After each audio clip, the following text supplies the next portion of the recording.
1.5 कोटीचा बंगला आहे, 50 एकर वावर आहे, 1.5 कोटीचा बंगला आहे, 1.25 कोटीची गाडी दारात उभी आहे. ट्रॅक्टर म्हणू नका, बुलेट म्हणू नका. आज एकुलता एक पोरग आहे, पण सुतळीचा तोडा मागायला कोणाच्या दारात जायचं काम नाही. एवढं सगळं मी उभं केलं आणि तरी तुम्ही विचारता इथं येऊन काय केलं, तर याच्यापेक्षा अजून काय करावं लागतं सांगा. काय करावं लागतं याच्यापेक्षा? काय करायचं बाकी राहिलं? मग काय नाही केलं आम्ही. आणि एवढं सगळं करता करता महाराज आयुष्याची संध्याकाळ आली, म्हातारपण झालं, मृत्यूची घटका जवळ आली आणि आता तुम्ही आम्हाला विचारू राहिले काय केलं. आता काय काय सांगू तुम्हाला, काय नाही केलं. पण एक मिनिट ऐका, मी संसार कसा केला, मी प्रपंच कसा केला, हे जे तुमच्या मनात उत्तर आहे ना, हेच उत्तर तुमचं चुकीचं आहे. कारण काय, एक मिनिट ऐका, तुम्ही संसार कसा केला आणि तुम्ही संसार केवढा केला, या तुमच्या संसाराशी साधू संतांना काही घेणं देणं नाही. तुम्ही गरीब आहे का श्रीमंत आहे, साधू संत ते पाहत नाही. तुम्ही लहान आहे का मोठे, साधू संत ते पाहत नाही. तुम्ही सरपंच आहे का सदस्य आहे, साधू संत ते पाहत नाही. साधू संतांना तुमचा प्रपंच केवढा याच्याशी काही कर्तव्य नाही.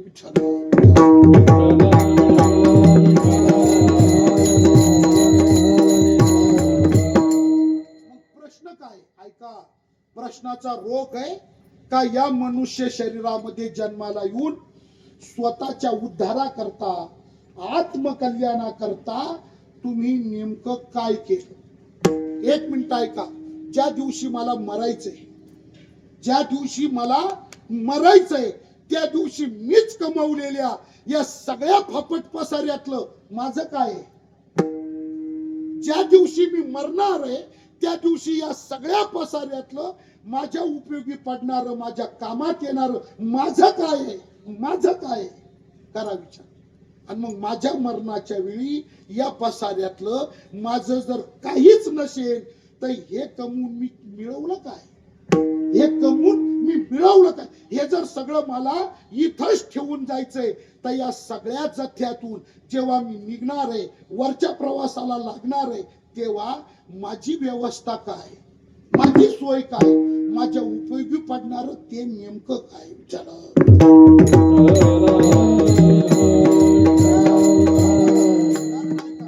या पसाऱ्याचा तर काय उपयोग नाही, या पसाऱ्याचा काय उपयोग आहे विठ्ठला.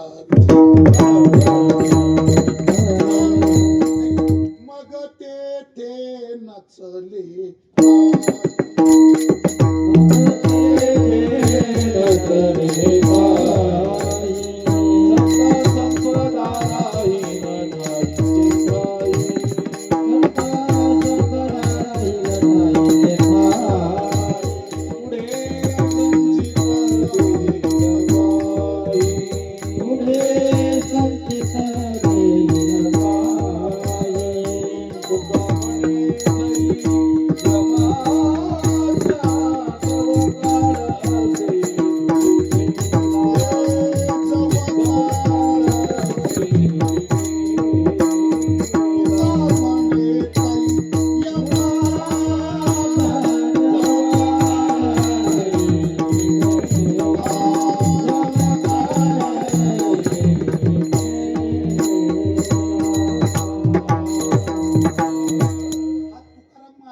नाटाचा अभंग पहा, चिंतन करा. काय चालतं तिथं, मृत्यूच्या नंतर तिथं वर काय चालतं, मग तेथे नचले काही.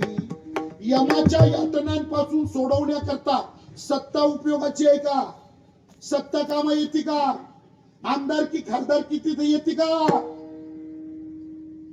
काय येतं मग मंत्रीपद येतं का तिथं. सत्ता तुम्हाला सांगू, इथला किती मोठा असला तरी तिथं ते मोठे पण चालत नाही. रंग होती राजे यमाची घरी, आचरणे बरी नाही मूळ. सत्ता चालत नाही, संपत्ती चालत नाही, किती करोड नाही, अब्जावधी नाही, किती पैसा असू दे, संपत्ती कामा येते का, यमाच्या जाचातून सोडवती का. मग सत्ता संपदा राहीन ठाईचे ठाई, काही चालत नाही महाराज. काही म्हणजे आपण आयुष्य खर्च करून, शक्ती खर्च करून, बुद्धी खर्च करून जो पसारा निर्माण करतो, या सगळ्या पसाऱ्यातलं ज्या दिवशी मला मरायचंय त्या दिवशी माझं काही नाही विठ्ठला. तुम्हाला एक मिनिट सांगू का, ऐका बरं का. घरदार, जमीन, जुमला, सोनं, चांदी, अरे गाव, त्याच्यानंतर पैसा, अडका, नोटा, नाणी, आमक डमक, हे तर निर्जीव आहे. हो, हे निर्जीव आहे. हे सगळं निर्जीव. याच्यात काही जीव आहे का? घरामध्ये जीव आहे का? जमिनीत हे निर्जीव आहे. जाऊ द्या, हे कामात येत नाही ते मरू द्या. पण जे जिवंत माणसं आपण जोडतो, जे सजीव जिवंत माणसं आपण जीवनामध्ये जोडतो, मरायच्या टायमाला ते तरी कामात येतात का? त्यांचा तरी उपयोग होतो का? आणि माणूस किती आत्मीयतेने हा माझा, तो माझा, तो माझा, तो माझा, किती किती माणसं एकामेकाला सावरीत राहतात, किती गवशीत राहतो. ते माझे, ते माझे, ते माझे, आणि मरायच्या टायमाला कुठे गेले तुझे? कोणी नाही. कोण कामा येतो? कोणी कामा येत नाही विठ्ठला.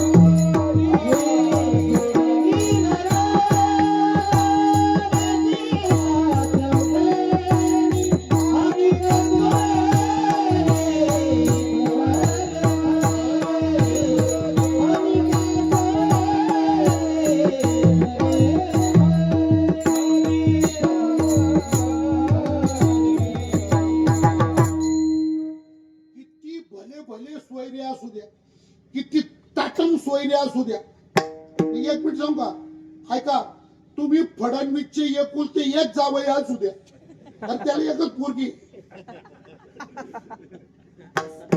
तरी मरायच्या टायमाला फडणवीस उपयोगाचा आहे का? त्याच्याच कोणी कामा येणार नाही, तर तो कशाच कोणाच कामा येतो? सोडविना राजा देशीचा चौधरी. मी मुद्दाम मोदीचं नाव नाही घेतलं कारण त्याला पोरीस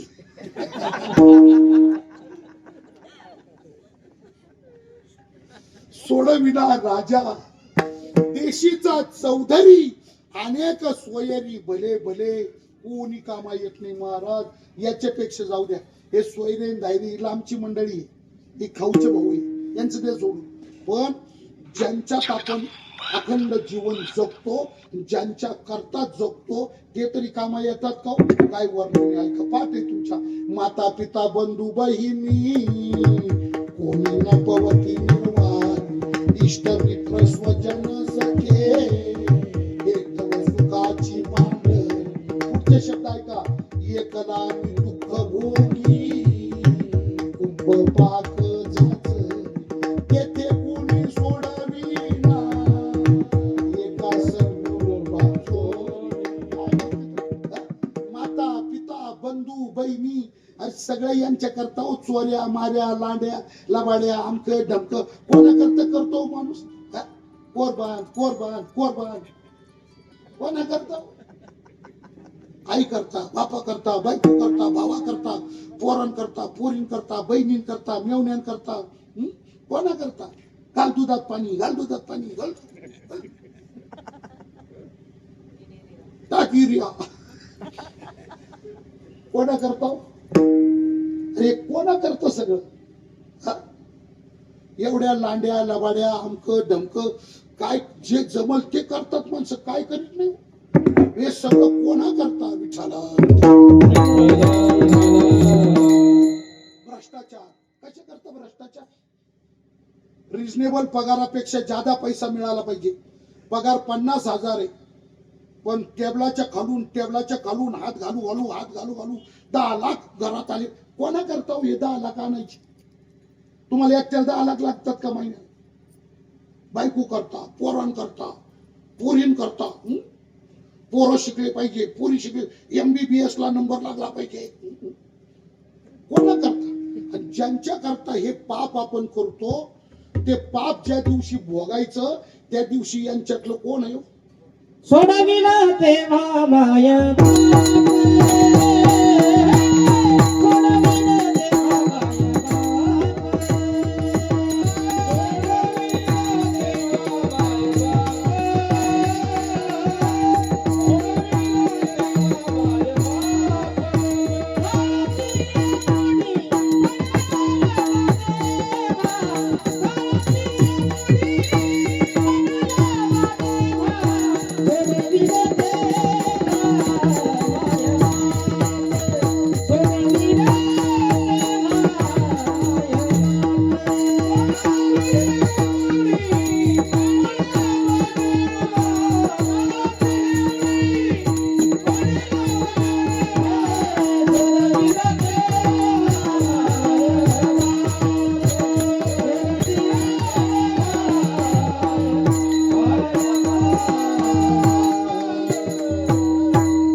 सोडवतात का? सोडविना बंधू, पाठीची बहीण आणि शेजेची कामीन दूर राहे. बायको लांब राहती, नवरा लांब राहतो, भाऊ लांब राहतो, कोण येतो कामा? हरिविना कोणी नाही सोडविना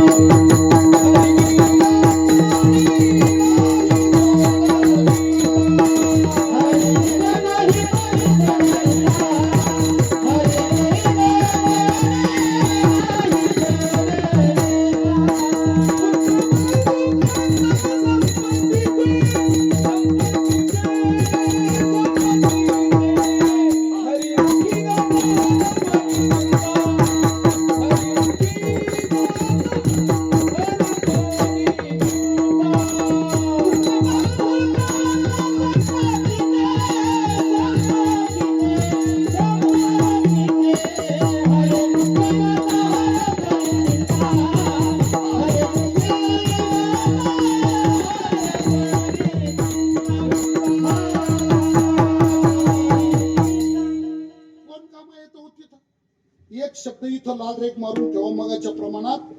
एक लामी दुःख भोगी कुंभ पाक जाचणी. एक लामी दुःख भोगी, ज्यांच्या करता पाप करतो, भ्रष्टाचार करतो, बांधक करतो, दुधामध्ये काय काय मिसळतो, ज्यांच्या करता हे सगळं करतो, ज्यांच्या सुखा करता चैनी करता करतो, पाप करतो, आणि ते सगळं पाप भोगतानी खाऊ लागायला सगळे राहतात महाराज, पण फेडू लागायला कोणी येत नाही. एक लामी दुःख भोगी. नारद महर्षींनी त्या वाल्या कोळ्याला विचारलं, कोणा करता वाटमारी करतो? वाल्या कोळ्या म्हटलं, कोणा करतो? तुझ्यासारखा आहे का मी? माझ्या माग म्हातारी आई बाप आहे, बायको आहे सोन्यासारखी, ब्युटिफुल, लेकर आहेत, तुझ्या अनेक एकटा. अरे एवढा प्रपंच आहे माझा, आणि माझे माणसं माझ्या माणसांकर. नारद महर्षी म्हटले, ठीक आहे, तू एक काम कर, ठीक आहे, मला मारायचं तर मार, तू वाट मारायचं आहे, काय हरकत नाही, पण मला मारायच्या आधी घरी जाय, आणि तू फक्त घरच्यांना विचार का तुम्हाला सुखाने जगता यावं, आनंदाने जगता यावं. तुमच्या सुखाकरता, आनंदाकरता मी वाट मारायचं म्हणजे माणसं मारायचं पाप करतो, पण तुमच्या करता करतो बरं काही. मला एकट्याला काही एवढं लागत नाही, पण तुम्हाला सगळ्यांना पूर्ण उरलं पाहिजे म्हणून रोज मी जेवढे मारता येतील तेवढे मारितो, आणता येईल तेवढं आणतो, पण तुमच्या करता करतो बरं का. कोणा करता करतो? कोणा करता करू राहिलो मी? बायको, पोरं, आई बाप, तुमच्या करता करू राहिलो बरं का. मग एक फक्त विचार त्यांना, काय हे पाप जेव्हा फेडायचं तेव्हा तुम्ही फेडू लागाल का? तो वाल्या कोळी नारदाला म्हणजे तुझी आयडिया चांगली आहे गाडी, काय मी जातो विचारायला, तुझाही पळून. नारद महर्षी म्हटले, पळत नाही बाबा, पाहिजे झाडाला बांधून ठेव.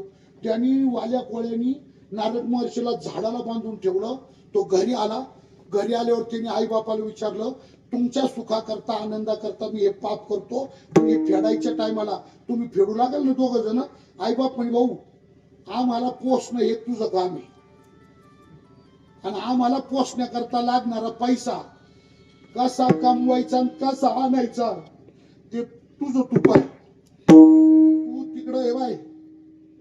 आकडे लावून पैसे कमव, 3 पानं खेळून कमव, दरोडे चोऱ्या करून कमव, नाही तर कीर्तन करून पाकिट ना मला काही घेणं. तू तिकडे कसाही कमव, कारण आम्ही लहानपणी तुला पोसलंय. आता मरस्तोवर आम्हाला पोसणं हे तुझा धर्म आहे. तू कसं पोसायचं तू ठरव. तुझ्या पापाच्या आम्ही भागीदार नाही. आई बाप सटकले. घरात गेला, किचन रूम मध्ये बायको उघड, ती चुली जवळच होती, स्वयंपाक चालू होता. बायको म्हटलं का गो काय तुमच्या करता मी हे करतो आणि पाप फेडायचे टाइम तुम्ही मला फेडू लागल का, पाप फेडू लागल का. बायको थोडी विचारात पडली आणि तो त्याला पाणी बिणी प्या, त्याला पाणी दिलं प्यायला. वर तोंड करून पाणी प्यायला लागला आणि ती एकदम गडबडीला आयो आयो आयो मेरे मेरे. त्याला कळा हातातला तांबे पडला खाली. बायकोला काय ग काय ग. ती म्हणजे अहो इंचू चावला इंचू चावला इंचू चावला. बापरे हो लई. आता काय सांगू,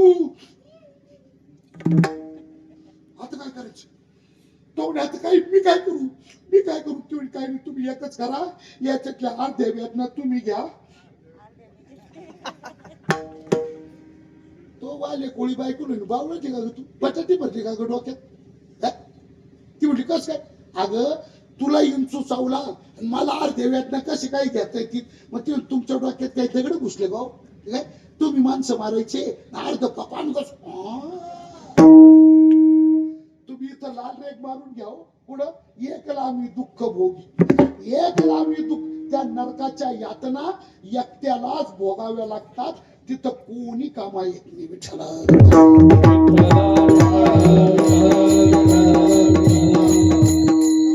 मला या सगळ्यातून तुमच्या पुढे काय आणायचंय का आयुष्यभर आपण मर मर मर कष्ट करून जो प्रपंचाचा पसारा उभा करतो, या प्रपंचातलं मरते वेळी आपल्या इकडं नका पाहू तुम्ही. हे आमचं चालूच राहतं. तुम्ही ऐकायचं काम करा तुम्ही आणि पुढे नका लक्ष द्या जाऊ तुम्ही. कारण मी आहे ना तुमची नजर ओळखली, पण मी तुम्हाला सांगतो तुम्हाला जसं वाटतं ना तसं इथं नाहीये. मी नजर ओळखली तुमची, पण तुम्हाला वाटतं तसं नाहीये. म्हणजे माझी ढेरी मोठी नाही, उपरणं लहान नाही. काय नजर लावून चला विठ्ठला.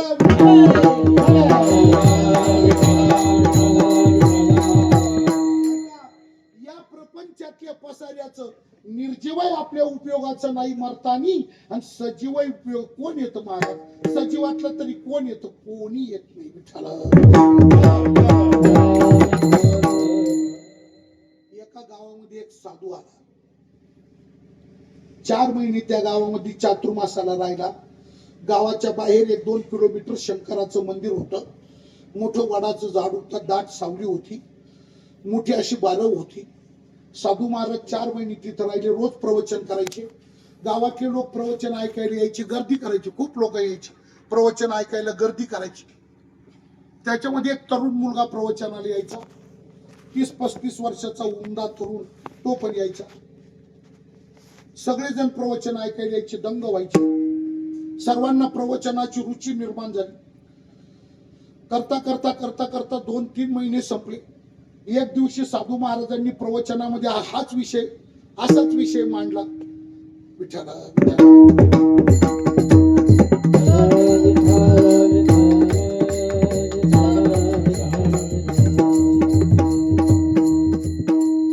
आता जो विषय मी तुम्हाला सांगू राहिलो, हाच विषय साधू महाराजांनी प्रवचनामध्ये 2 तास प्रवचनात सांगितलं. कोणी कोणाचं नाही, कोणी कोणाचं नाही, आई कोणाची नाही, बाप कोणाचं नाही, बायको कोणाची नाही, नवरा कोणाचा नाही, पोरं कोणाचे नाही, पोरी कोणाचे नाही, कोणी कोणाचं नाही, कोणी कोणाचं नाही, काही खरं नाही, आपण कोणाचे नाही, कोणी आपलं नाही, मरताना आपणच आहे, आपणच आहे, बस आपल्याला सोडवणार कोणी नाही, काय नाही, काय नाही, काही असं खूप वर्णन केलं. त्यात प्रवचन आटोपलं, प्रसाद घेतला, सगळी मंडळी गेली. त्या तरुण पोराला ते प्रवचन काही पटलं नाही. तो थांबला आणि त्यांनी महाराजांना प्रश्न विचारला, महाराज तुम्ही हे जे प्रवचन सांगितलं ना मला अजिबात आवडलं नाही बरं का.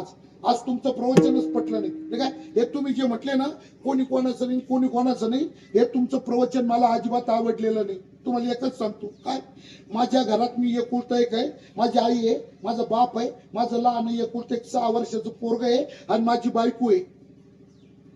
आणि तुम्हाला एक सांगतो महाराज, काय आई बापाचा माझ्यावर इतका जीव आहे, मी मी त्यांना 5 मिनिटं डोळ्याला दिसलो नाही ना तर त्यांचा जीव टांगणीला लागतो. आई बापाचा जीव टांगणीला लागतो, त्यांना घास नारड्याची खाली उतरत नाही, एवढा जीव आई बापाचा आहे. बायको बद्दल बोलूच नका महाराज. तिला जर मी आता सांगितलं असलं ना जेवायला 8 वाजता रात्री जेवायला येतो आणि मी जर 8:15 8:30 9 पर्यंत गेलो नाही ना तर तिला उभं वारं सुटत, उभं वारं. ती नुसती वाट्यावर येते, घरात जाते, वाट्यावर येते, नुसती घरच्यात पडत, ती अजून का नाही आल्या. एवढं प्रेम करते बायको महाराज. आणि तुम्ही काय म्हणता कोणी कोण असं नाही, हे मला मान्य नाही, हे तुमचं. ते माझ्यावर लय जीव करतात. मी जर त्यांना दिसलो नाही तर त्यांना आता काय सांगू महाराज.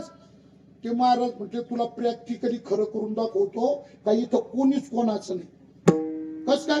मग ते महाराज म्हणे 1च महिना राहिलं, तू एक काम कर, ते काय रोज मला 1 तास वेळ देत जाय, रोज 1 तास वेळ देत जाय, तुला मी बरोबर दाखवतो. मग तो रोज 1 तास यायचा. साधू महाराज त्याला योगासनं शिकवायला लागले. अनेक प्रकारची योगासनं शिकवता शिकवता त्या योगासनामध्ये एक आसन आहे, त्याचं नाव आहे शवासन, त्याला दुसरं नाव आहे प्रेतासन. म्हणजे ते आसन आहे ना नुसतं असं पडून राहायचं, ताट पडायचं, असे पाय ताट करायचे, हात ताट करायचे, डोळे बंद करायचे, पडून राहायचं. आणि त्या आसनामध्ये श्वासाचा निरोध करण्याचा अभ्यास आहे. त्याच्यात काय करावं लागतं, श्वास आहे ना असा रोखून धरायचा, श्वास रोखून धरण्याचा स्टॅमिना, त्याचा टायमिंग वाढवायचा. म्हणजे एकदा श्वास घ्यायचा आणि तो तासन तास सोडायचाच नाही, ठेवून द्यायचा, पुन्हा बाहेरच नाही काढायचा. आणि मग त्याचा हळूहळू अभ्यास करावा लागतो. मग ते 1 मिनिटं 2 मिनिटं 4 मिनिटं 8 मिनिटं 10 मिनिटं, मग अर्धा तास, 1 तास, 1.5 तास, 2 तास, असा स्टॅमिना वाढत जातो. त्याचा 3 तासापर्यंत स्टॅमिना तयार करून घेतला. आणि मग त्याला एक दिवस महाराज म्हणे आता घरी जाय, हे आसन लावून दे. त्या आसनामध्ये भौतिक काय चाललं ते सगळं कळतं. माणूस झोपेल नसतो, बेशुद्ध नसतो, फक्त त्याने तो श्वास रोखून धरलेला असतो. त्याच्यामुळे शरीर मड्यासारखं राहतं, प्रेतासारखं, ते हालचाल करीत नाही, श्वास बंद राहतो. आणि त्याला काय चाललं ते सगळं. आणि महाराज म्हणते ते आसन लावून तू पाय तिथं काय होतं, मी येतो मागून. तर तो पोरगा म्हणे महाराज मी जातो, आसन लावितो, तुम्ही वेळावर या, नाही तर ती आंघोळीला बाहेर काढायचे मग तुम्ही यायचे, असं नका करू. बिफोर येतो, लवकर येतो. तो आला घरी, तिला आसन लावून स्वयंपाक झाला म्हणून बायको जेवायला बोलवायला गेली, चला उठाव, ते हालचालच होईना. तिला कळालं पोर नवरा मिळाला, ती लागली रडायला. ती रडायला लागली, आता काय करू, आता कसं करू, आता कसं करू. आई आली, ती लागली रडायला, बाप आला, तो लागला रडायला. आई तोंड जोडायची, छाती बडवायची, बापाई तोंड जोडायचा, सगळे जण रडायचे. आई म्हणायची असं कसं केलं, असं कसं केलं, तू कसं गेला, मी कसे राहिले, मी का नाही गेले, मी काय अंधारात होते का, लपून बसले होते का, दालनातल्या खड्यावानी, त्यालाच कसं नेलं, मी कसे राहिले, तोच कसं गेला, मी कसे राहिले, तोच कसा गेला, मी का नाही गेले, मी का. बापाई रडायचं, मी कसा राहिलो, तो कसा गेला, त्यांनी मला पाणी पाजायचं का मी त्याला पाणी पाजायचं, मी का नाही गेलो, माझ्या आधी तोच कसं. आणि बायकोचं तू विचारूच नका, ती वळची फुटक्या कपाळाची, पांढऱ्या पायाची, मी कशी राहिले, तेच कशी गेले, तेच. पाहुणे रावळे सगळे गोळा झाले, पाणी तापायला ठेवलं अंडा. गौरी तयारी सुरू झाली, महाराज आले. महाराजांनी विचार काय एक एक पोरगा अचानक गेलो. महाराज गर्दीतून वाट काढून मध्ये गेले, ते पडलो होतो तिथं गेले. त्या आईने महाराजाला पाहिजे आणि तो सांगतो अशा कचाट्यात एखादा महाराज सापडला तर त्या महाराजाचं कामच झालं समजा. अहो त्या महाराजाला पाहिल्यावर आईला तो उकळ्या फुटायला लागले. ती आई म्हणे महाराज असा देव आहे का तुमचा, असा निष्ठुर आहे का, त्याला काही दया माया आहे का नाही, माझं लेकरू दिसलं का त्याला, गावात दुसरं लेकर नव्हते का, मी कसे राहिले, तो कसं गेला, मी का नाही मेलो, बाप म्हटलं मी का नाही मेलो, बाई म्हटली. महाराज म्हटले कोणी रडू नका, 1 मिनिट ऐका, शांत व्हा, मी याला जिवंत करतो. सगळ्यांना आनंद, जिवंत करता, 1 ग्लास भर दूध आणता का, मी याला जिवंत करतो, 1 ग्लास भर दूध द्याता का. अहो तेवढ्या दुःखात ती आई म्हटली महाराज ग्लास भर काय, टँकर भर मागा ना बाई. पोरग उठवायचे तिकडं कीर्तनकाराला पाजून वाया जायचंय. महाराज म्हटले टँकर नको, ग्लास भर दूध आण. मग ते ग्लास भर दूध आणलं. आता महाराजला माहिती होतं शेवटी आपल्यालाच प्यावं लागणार आहे, सगळं माहिती होतं. म्हणून महाराजांनी देवळातून येताना पिठी साखर कागदात बांधून आणली होती ती पुडी सोडली सगळ्यांच्या आता पिठी साखर ती भस्मासारखी दिसती राखी सारखी ते आपलं त्याच्यात टाकलं हलवलं आणि काही नाही मुद्दाम त्याच्या अंगावरून 5-7 वेळा उतरल्यासारखं केलं आणि ती आई रडायची ना म्हातारी तर म्हातारी नको रडू ती म्हणे मी कशी राहिली आणि तोच कसं गेला आणि मी कशी राहिली आणि तोच कसं ती रडायची दर म्हातारी नको रडू एवढं दूध पेलं का तू मरशील आणि पोरग उठून बसल तुम्हाला काय वाटतं म्हातारी पिली असं म्हातारी पिली असं म्हातारी दर म्हातारी एवढं दूध पेलं का तू मरशील आणि पोरग ती म्हातारी म्हणे मी का पिणार नाही का आणि मला का लेक मारावं वाटतो का मी का बाकीच्या आयांसारखी आहे का आणि मी का पिणार नाही का मी गेल्यावर म्हाताऱ्याकडे पाहिलं खूप तिने घातला म्हातारा पुढं लई बाई माणसाची जात घातला नवरा पण तू म्हातारा रडायचा मी कसा राहिलो म्हातारे नको रडू एवढं दूध पेलं का तू मरशील पोरग तुम्हाला काय वाटतं म्हातारा पेला असं म्हातारा म्हटलं मी तरी काही पिणार नाही का पण ना तू माझ्याशिवाय रात त्यांनी ते पोरग पुढे केलं रात राहिली त्याची बायको ती रडायची फुटक्या कपाळाची पांढऱ्या पायची मी कशी राहिली तेच कशी गेली नको रडू बाई एवढं दूध पेलं का तू मरशील आणि नवरा जिवंत होऊन नवरा उठल आणि तू मरशील तुम्हाला काय वाटतं बायको पिली असं ती म्हणी मी काही पेले नसते का मला काही नवरा मरावा वाटतो का मी का बाकीच्या बायकांसारखी आहे का मी काही पिणार नाही का पण त्याची साईबाप पिती तर माझं तरी काही नडेल शेवटी महाराज म्हणे आता एक काम करतो ते काय तुम्ही कोणीच पेत नाही तर मीच पेतो म्हटल्यावर ती म्हातारी म्हणे जगाच्या कल्याणा संतांच्या महाराज तुमची समाधी बांधू समाधीवर देऊळ बांधू 8 दिवस तुमच्या नावाने भंडारा घालून सप्ताह करू मला काय बोलायचं ऐका कोण कामा येतो जे आयुष्यभर आपण कमवतो जो प्रपंच आपण उभा करतो या सगळ्या संसारातलं ज्या दिवशी मला मरायचंय त्या दिवशी माझ्या उपयोगाचं काय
कळो येईल अंतकाळी प्राण प्रयाणाचे वेळी राहती निराळी मला काय बोलायचंय म्हणून उत्तर चुकलेलं मी का बोललो उत्तर का चुकलं तुम्ही संसार कसा केला तुम्ही संसार केवढा केला हे निळोबरांनी तुम्हाला विचारलेलंच नाही आणि संसाराबद्दल संत का विचारित नाही तर संसार हा मृत्यूच्या वेळी आपल्या उपयोगाचा नाही म्हणून तुम्हाला हा प्रश्न विचारलेला नाही मग प्रश्न असा विचारलाय येथे येऊन केले काही इथं येऊन तुम्ही काय केलं इथं येऊन काय केलं म्हणजे या नरदेहात जन्माला येऊन तुमच्या स्वतःच्या कल्याणाकरता तुमच्या स्वतःच्या उद्धाराकरता स्वकल्याण स्व उद्धार याच्या करता तुम्ही नेमकं काय केलं पुण्याचं गठुडं केवढं बांधलं पुण्य काही कमवलं का नाही पुण्याचा बॅलन्स किती आहे तुमचा पुण्य काही केलं का नाही याच्याकरता तुम्ही सत्कर्म काय केलं नेमकं काय केलं स्वतःच्या कल्याणाकरता स्वतःच्या उद्धाराकरता या नरदेहात जन्माला येऊन 60-70 वर्ष तुम्हाला झाले तर तुम्ही आतापर्यंत स्वतःच्या उपयोगी पडल याच्याकरता काय केलं म्हणून प्रश्न विचारला येथे येऊन केले काय आणि मग लोकांच्या लक्षात आलं का अरे बापरे बाप दुसऱ्याचं करता करताच आयुष्य गेलं बायको करता केलं, पोरांकरता केलं, पोरींकरता केलं, आई करता केलं, बापा करता केलं, बहिणीं करता केलं, भावा करता केलं आणि दुसऱ्याचं करता करता करता करता करता कधी मरण जवळ आलं कळलंच नाही. आणि स्वतः करता जगायचंच राहून गेलो. स्वतः करता काही करावं हे कधी डोक्यातच आलं नाही हो. स्वतःच्या उद्धाराचं काय, स्वतःच्या कल्याणाचं काय याचा कधी विचारच आला नाही. विठ्ठला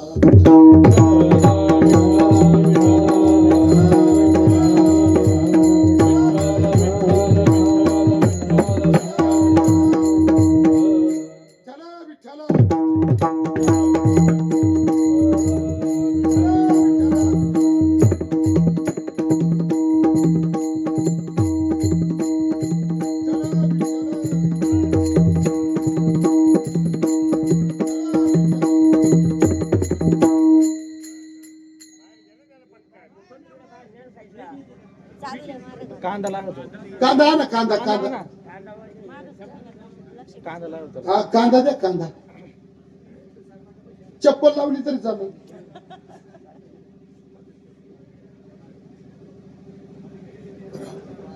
विठोबा रघुमाई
बस बस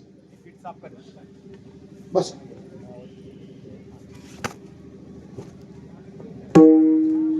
ऐक ऐक. हो, वैकुंठवासी परमपूज्य मातोश्री